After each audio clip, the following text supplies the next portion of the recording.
Hi, Chi Alpha. My name is Deborah, and I'd like to share a little bit from 1 Samuel 3. I was reading that recently. So for a little bit of context, there are two people in this story. There's Eli, who is a priest in the Old Testament in the temple, and there's Samuel, who was actually devoted by his mother to the Lord to be sort of an apprentice under Eli, serving in the house of God.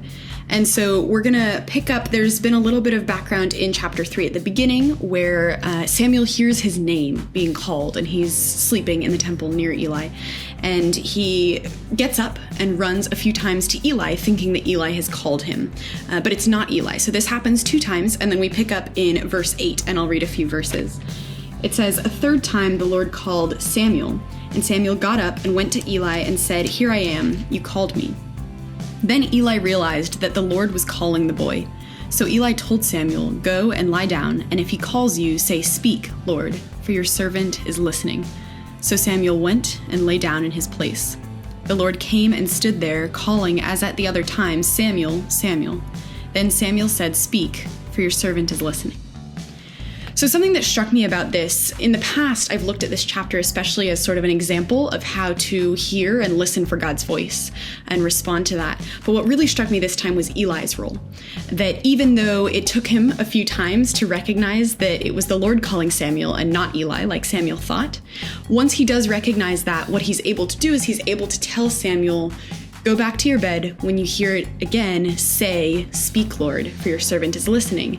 And that guidance is really crucial. And that's something I was thinking about this year. So I just want to encourage any of you, especially anyone new coming into Stanford or someone coming back to Chi Alpha who hasn't felt like they've had a ton of guidance before, maybe a mentor or something, to look for that. I think that that's really an important part of our community in Chi Alpha, is to be able to go to people, whether it's Glenn or Paula who meet with students regularly, or another student who's older, and listen to what they say and their experiences and the guidance that they may be able to give you.